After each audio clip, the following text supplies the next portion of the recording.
Experience the life of Jesus in this day he has created and allowed you to exist in. This is episode 2 with my guest, Summer Lynn Van Dyke, and together we gather. Shut up and sit down.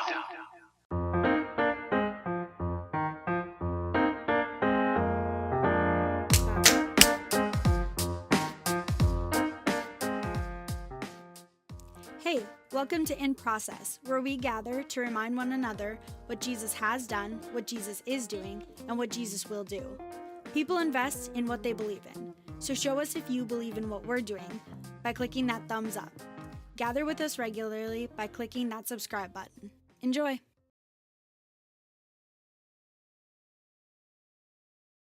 Okay. Hello, everyone. My name is Chris Van Dyke, and this is Summer Lynn Van Dyke, and we gather today to do a podcast called In Process, because we're in process, and we're gathering to remind each other what Jesus is doing, what he has done, what he will do, to remind one another how Jesus lived and loved, obviously how all this applies to our lives, and when Jesus gathers us by the power of his name, empowered by the Holy Spirit, we're going to live and love like he did. And so, anyway, here we are. This is our second podcast officially. So what do you think about that? I think it's pretty awesome. Yeah? What's awesome about it? That we're rolling. We're rolling for sure. Sweet. I just had to ask awkward questions just to get it off me for a second, so I could think about it. So you can get it started. So why don't I set an alarm, and we won't always do this in our podcast. That's probably because probably good. It's a little bit obnoxious and annoying. Maybe we could have like a clock in our the room somewhere, clock, so that you could just like look and be like, oh, I'm just gonna shoot for 20 minutes on this one. And I'm going to throw that right there. I'm going to throw this. And everybody's watching this. That's the only obnoxious thing, is they're literally sitting there.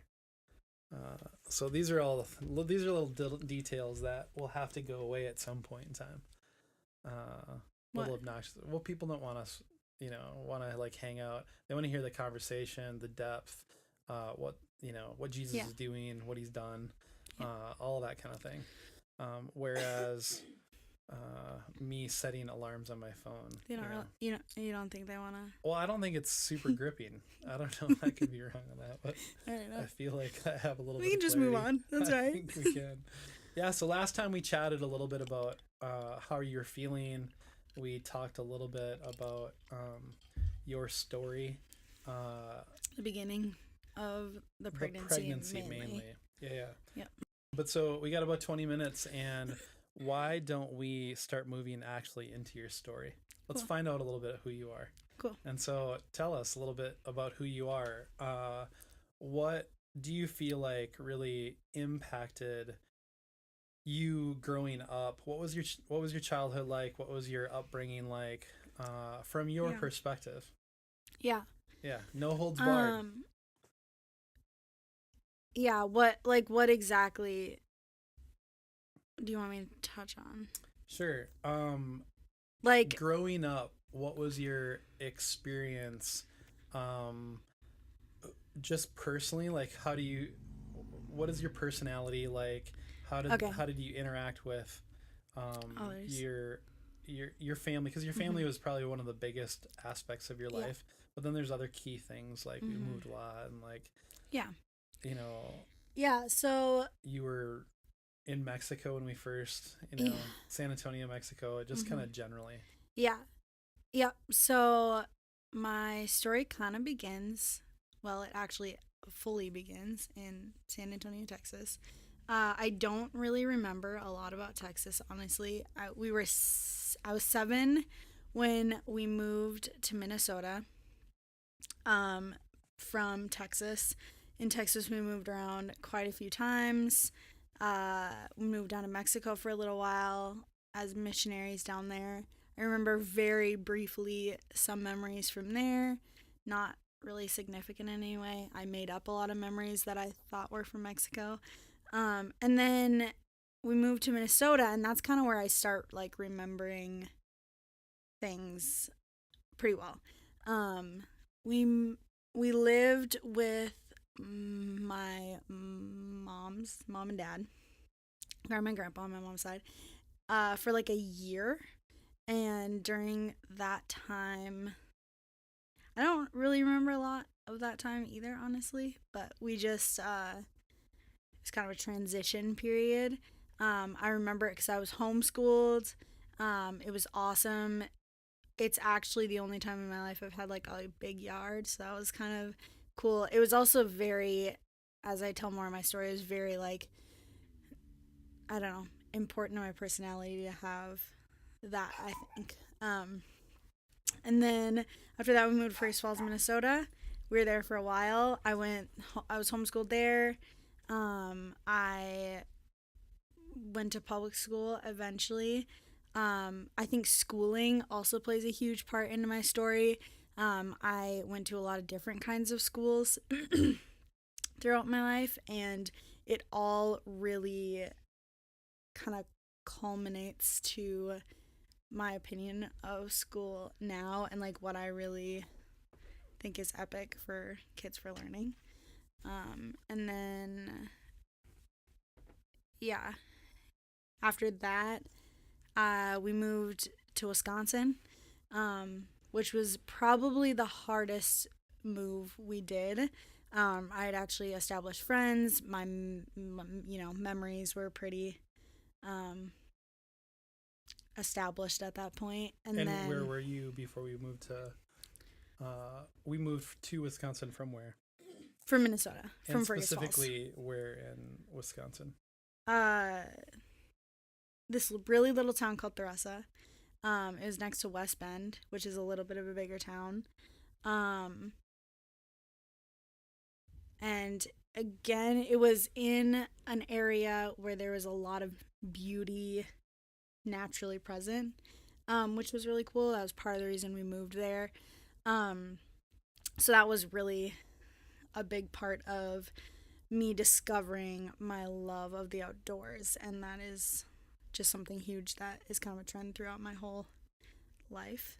But there is the Ice Age Trail there, and there's Kettle Moraine National Park there, which we spent a lot of time at, and that was super sweet. I actually ended up going back there and doing one of my first backpacking trips, which was really cool, on the Ice Age Trail. And then I went to a private school there, which was not a lot different from my traditional public school experience. It was just more Christian-based, I would say, or more able to be Christian-based, I guess. And then we were only there for like a year. We lived in a 1-bedroom apartment with all 6 of us, which was really awesome. My personality has a tendency to love activity constantly, and when you live in that small of a space with that many people, there's gonna be a lot of activity pretty constantly. And there was. I think that was our family's most active, like, outdoor, like, we just got out a lot and did a lot of things at that point. And then we moved to Fall Creek, Wisconsin, which was kind of a crazy move. That was probably I was really excited for that move. I didn't have a lot of friends established in Theresa at the school I was going to. And so I was really excited to move to Fall Creek because my aunt and uncle lived there, and my new little cousin was just born at that point.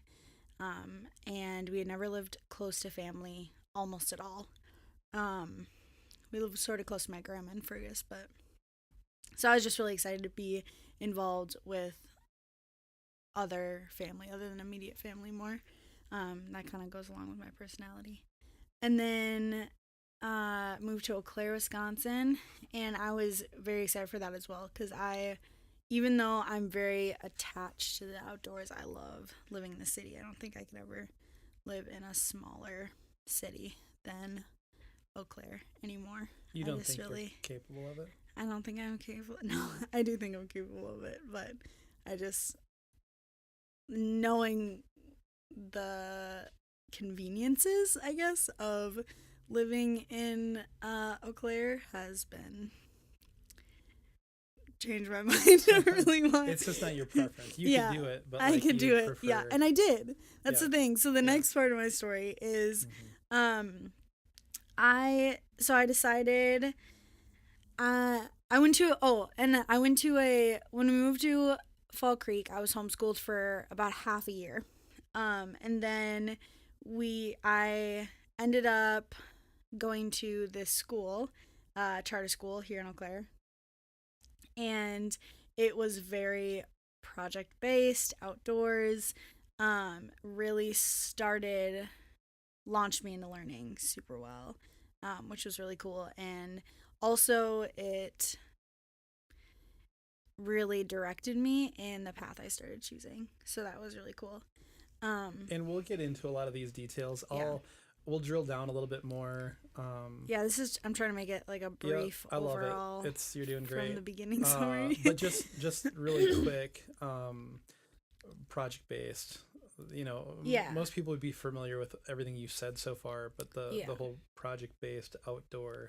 Yeah. So basically, we had no classes, and in order to earn any credit, we had to do it ourselves by creating projects, examples like doing soil testing or studying a certain species of animals that are around the area and maybe tracking them.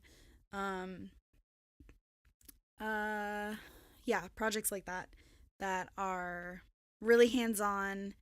I don't know, I did some health projects for a while, where I calculated my eating and how I was exercising and all of that.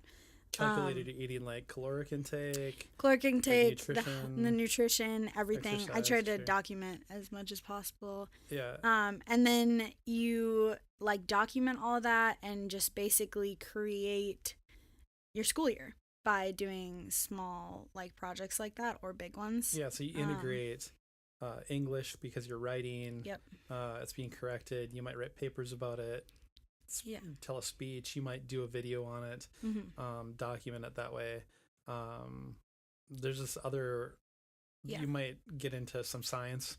Mm-hmm. In what is a calorie. Mm-hmm. You just basically build it out based off of the project, and so you're getting all your subjects covered and your exploration through a project rather than just pure information digestion. Yeah, which this is kind of part of, I think, a big part of my story, mm-hmm. and it kind of plays into how I react now. But as I was going through more traditional, I guess you would say, school, public school, private school, whereas more of a sit-down classroom setting, I really struggled a lot. I wouldn't say I just felt like I was like maybe missing out on something, and I just didn't care at that point then, just because I wanted to be outside playing, or I wanted to do something else. It wasn't engaging for me, I guess, and so therefore I kind of lost interest in it. And I also felt a little bit inadequate to work in that type of setting as well. Mm-hmm. And that inadequacy really plays into how I reacted throughout high school, and also just like how I react to scenarios today. Yeah. And how God has shown me my adequacy. Yeah, and so even though Wildlands isn't like I think it's a Jesus-inspired school, but they're not outwardly. I don't know if there's faculty there who believe in Jesus or not. It's a public school, so they have to have the same. Yeah, they don't integrate standards. that into their. Certainly you could do a project on something. That was related to religion, most people would consider just like religion or whatever. But really there's lots of ways to learn, and that really breaks open. Wildlands really breaks open the experience of learning in a different way, in a different setting, different method, different mode. Whereas you, instead of like sitting down and hearing a lecture and then memorizing facts, you are interested in the project potentially, or not. So you're not always interested in your projects, but like as you go through the projects, you're integrating the experience of the educational aspect. We're learning all the time through all of our experiences. So they are guided experiences. Yeah. And actually throughout homeschooling, my mother tried lots of different curriculums, lots of different things. And actually my 8th grade year, the year before I went to school, she tried a method called unschooling, which is a really interesting method that is probably the closest to like Wildlands that I got in schooling previous to that. It was just like very like kids are interested in things, they'll learn as they go, so let's foster that as much as possible. And then incorporate alongside of them math, English, right, anything that science. They're not interested in, you're gonna have to incorporate that too. But so let them follow their passion to naturally learn and grow as a human, which definitely happens in kids, even though they don't seem like it a lot of times. But totally. And so then through Wildlands, I kind of started to become pretty in love with backpacking and backcountry canoeing. Both, we just went on a lot of trips. And that was part of our education. So I started out, first week of school, I went on a canoe trip. And just from there on out, I fell in love with it and just went on as many of those kinds of trips as I possibly could. Because like Wildlands, one of the things they do in the first like few weeks, 7th grade, and like as you're going up, the beginning of school, it's nice outside. You can hit a lot of outdoor things, and you can get like FIAD as well in, but like you're doing a lot of like canoe trips, maybe mountain biking. You're working together as a team. You're building unity within each other. You're getting to know what each other's gifts and talents are, how to work together, corporately. There's a lot of that happening. So it's not just like, it is a fun canoe trip. True. Like you had a lot of fun on those canoe trips, or on the backpacking trips or mountain biking or whatever it was. Or there's like, you do ropes courses.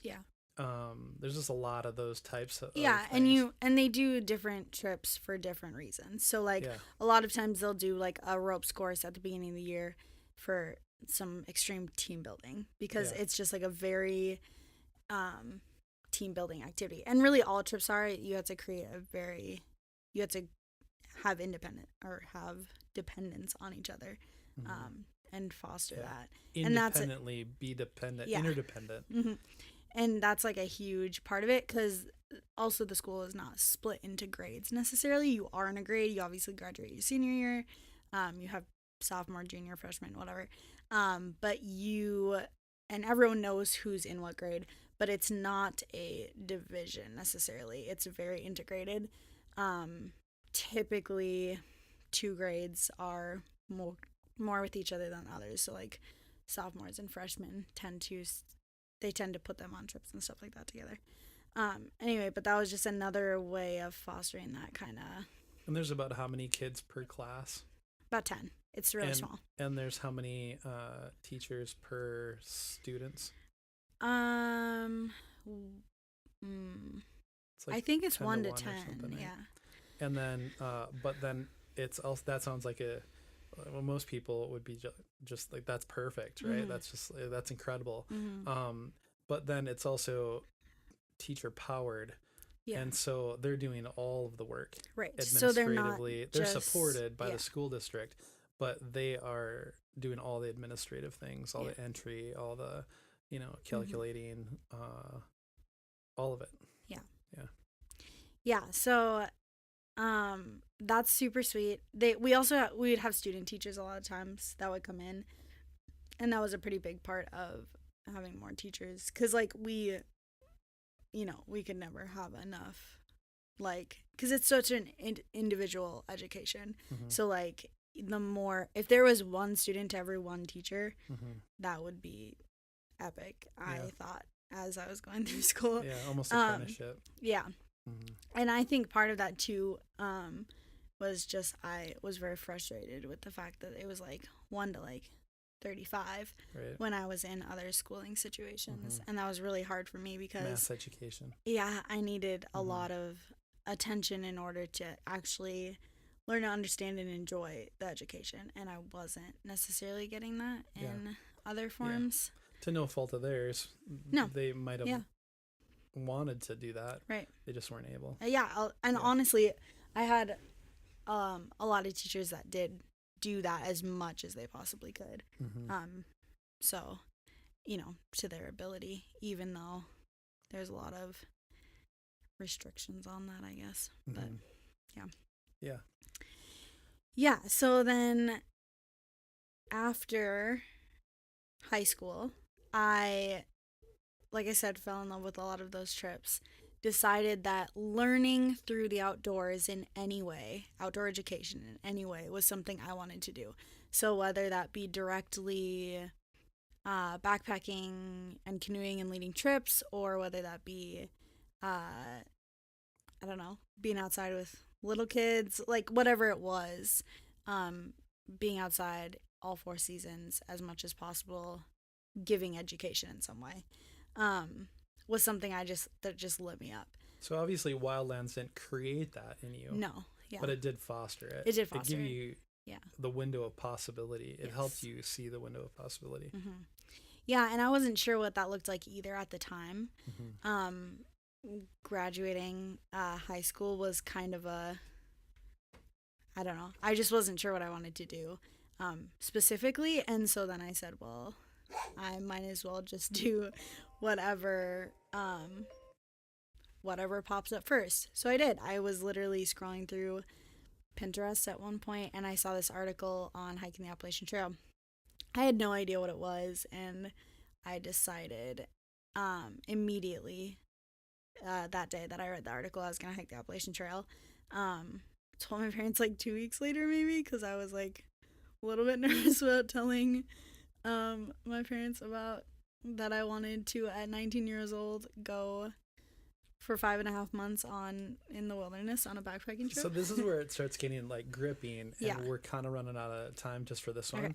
But so this is a lot of background stuff, and it's good because it gives people framework and reference. Yeah.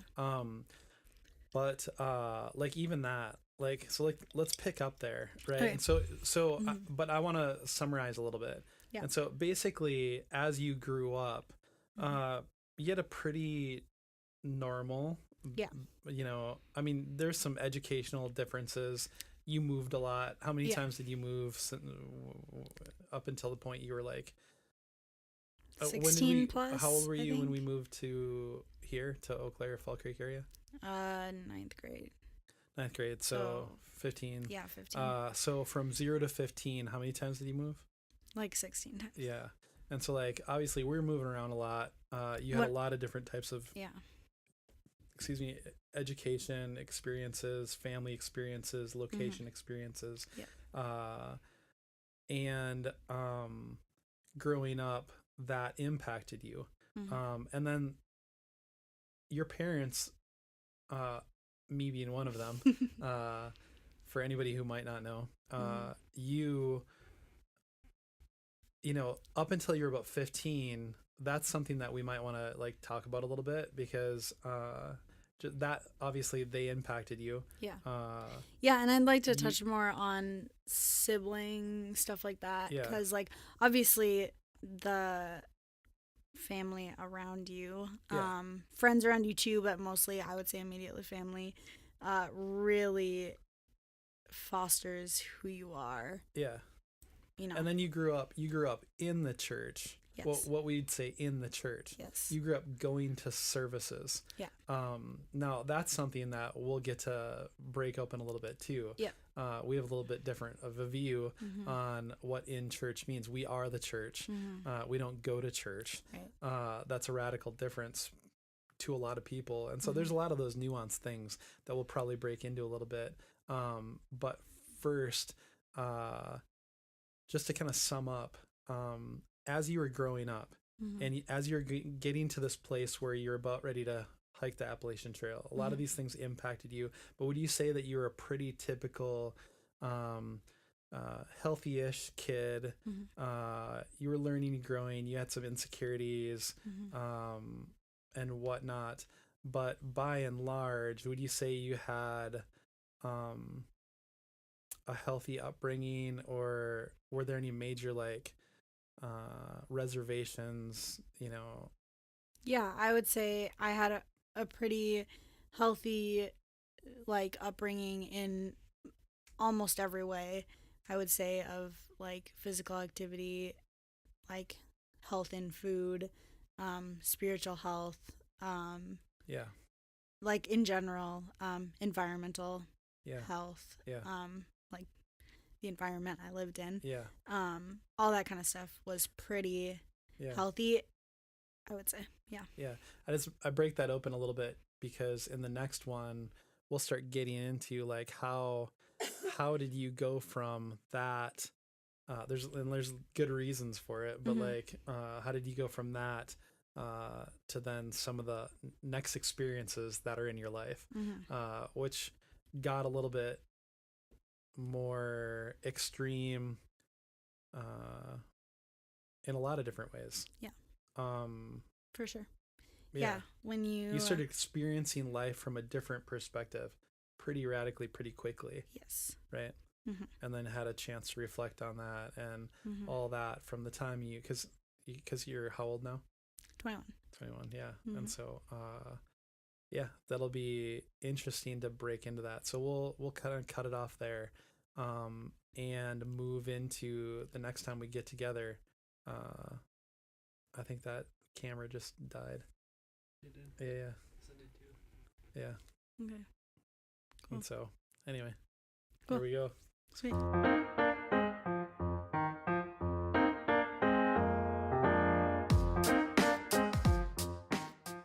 Feeling provoked, angered, encouraged, inspired by what you heard? Don't keep it to yourself. Comment below. Put your supportive beliefs into action by clicking all the clicky stuff. Lastly, gather with those around you and remind one another what Jesus has done, is doing, and will do.